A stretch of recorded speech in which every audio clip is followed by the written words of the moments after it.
Oui, si quelqu'un peut lire. C'est pourquoi, dis à la maison d'Israël, ainsi a-t-il le Seigneur l'Éternel. Je n'agis pas de la sorte à cause de vous, maison d'Israël, mais à cause de mon Saint-Nom que vous avez profané parmi les nations où vous êtes allés. Je sanctifierai mon grand nom qui a été profané parmi les nations que vous avez profané au milieu d'elles. Et les nations sauront que je suis l'Éternel, dit le Seigneur l'Éternel, quand je serai sanctifié par vous sous leurs yeux. Je vous retirerai d'entre les nations, et je vous rassemblerai de tous les pays, et je vous ramènerai dans votre pays. Je répandrai sur vous des eaux pures, et vous serez purifiés. Je vous purifierai de toutes vos souillures et de toutes vos idoles. Je vous donnerai un cœur nouveau, et je mettrai en vous un esprit nouveau. J'ôterai de votre corps le cœur de pierre, et je vous donnerai un cœur de chair. Je mettrai en vous mon esprit, et je ferai que vous marchiez dans mes statuts, et que vous gardiez mes ordonnances pour les pratiquer. Et vous habiterez dans le pays que j'ai donné à vos pères. Vous serez mon peuple, et je serai votre Dieu. Je vous délivrerai de toutes vos souillures. J'appellerai le froment et le multiplierai. Et je ne vous enverrai plus la famine. Je multiplierai le fruit des arbres et le produit des champs, afin que vous ne portiez plus l'opprobre de la famine parmi les nations. Vous vous souviendrez alors de votre mauvaise foi et de vos actions qui n'étaient pas bonnes. Vous aurez horreur de vous-même à cause de vos iniquités et de vos abominations. Je ne le fais pas à cause de vous, dit le Seigneur l'Éternel. Sachez-le, soyez honteux et confus à cause de vos voix, maison d'Israël. Ainsi a dit le Seigneur l'Éternel, au jour où je vous purifierai de toutes vos iniquités, je ferai que vos villes soient habitées et les lieux ruinés rebâtis. La terre désolée sera cultivée, tandis qu'elle était déserte aux yeux de tous les passants. Et ils diront, cette terre désolée est devenue comme un jardin d'Éden. Ces villes désolées, désertes et ruinées sont fortifiées et habitées. Et les nations d'alentour qui seront demeurées de reste sauront que moi, l'Éternel, j'ai rebâti les lieux détruits et planté le pays désolé. Moi, l'Éternel, je le dis, et je le ferai. Ainsi a dit le Seigneur l'Éternel, je me laisserai encore fléchir par la maison d'Israël pour le faire ceci. Je multiplierai les hommes comme un troupeau. Les villes désertes seront remplies de troupeaux d'hommes, pareils aux troupeaux consacrés, pareils aux troupeaux qu'on amène à Jérusalem durant ces fêtes solennelles, et ils sauront que je suis l'Éternel. Amen. Amen. Gloire à Dieu. C'est un texte très profond. Ce texte nous parle des desseins de Dieu pour la restauration de son peuple Israël. Et nous savons que nous sommes l'Israël de Dieu par la foi en Jésus-Christ. Amen. Donc, je me suis senti interpellé dans mon esprit par ce texte, parce que ce texte parle beaucoup de nous. Amen.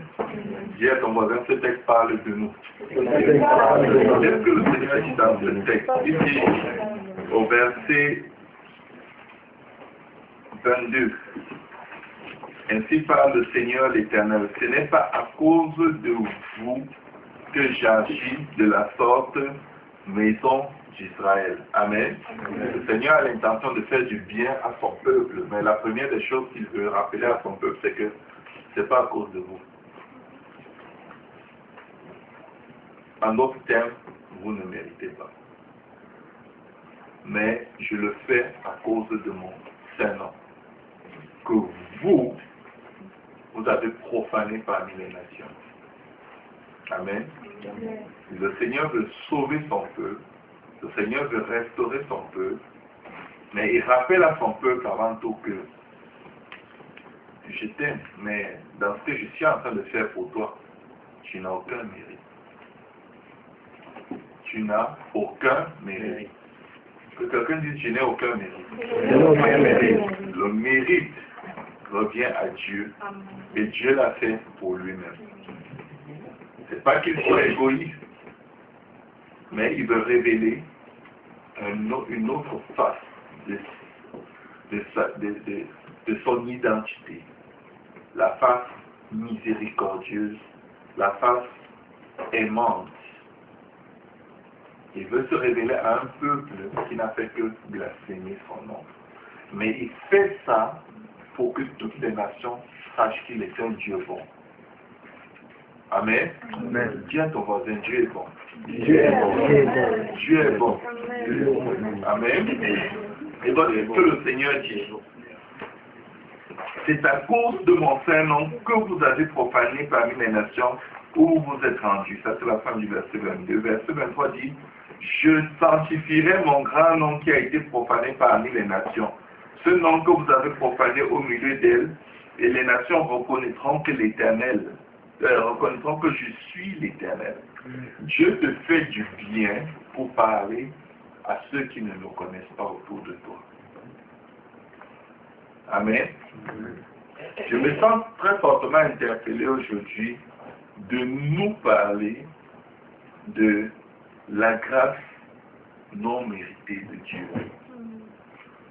Je me sens appelé à parler de la grâce non méritée de Dieu parce que quand on marche avec Dieu et que Dieu nous fait grâce, il nous sauve, quand nous finissons par croire en l'évangile prêché par Pierre, la repentance, le baptême d'eau au nom de Jésus-Christ et le don du Saint-Esprit, et que nous obéissons à cet évangile, c'est-à-dire que nous nous repentissons, que nous nous fassions baptiser au nom de Jésus-Christ et que nous sommes remplis du Saint-Esprit, des fois, on commet la légèreté de penser, on a la légèreté de penser que, oh, c'est parce que j'avais trop pleuré que Dieu m'a finalement touché. Oh non, c'est parce que vraiment, j'étais entre la vie et la mort. Il aurait pu te laisser mourir aussi.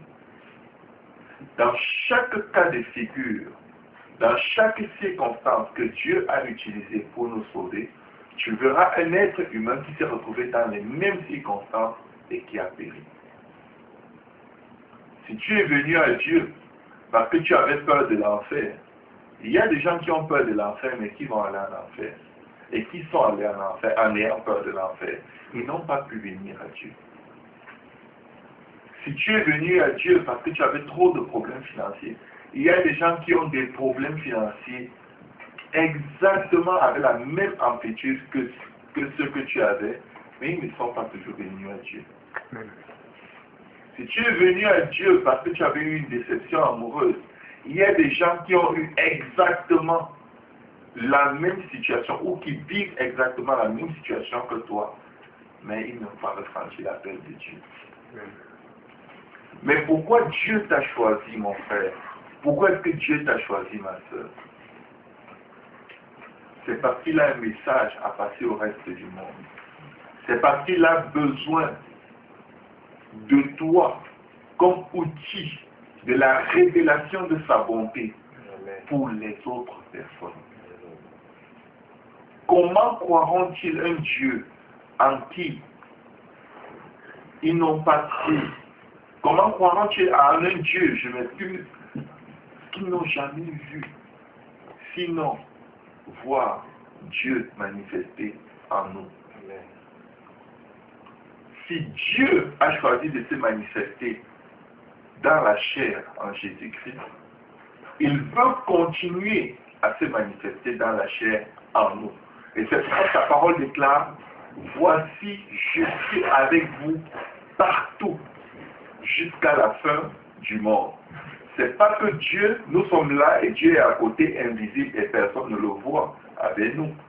Mais le monde entier peut voir Dieu à travers nous.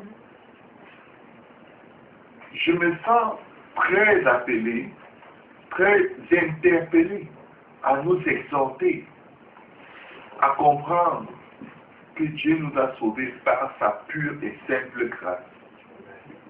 Et cette grâce n'est pas la grâce. Ce n'est pas une façon de nous avoir sauvés pour nous engraisser. Dans la foi, profiter de Dieu et avoir une belle vie sur la terre, espérant vivre le plus longtemps possible. Amen. Cette grâce, elle a pour but que nous reflétions sa gloire.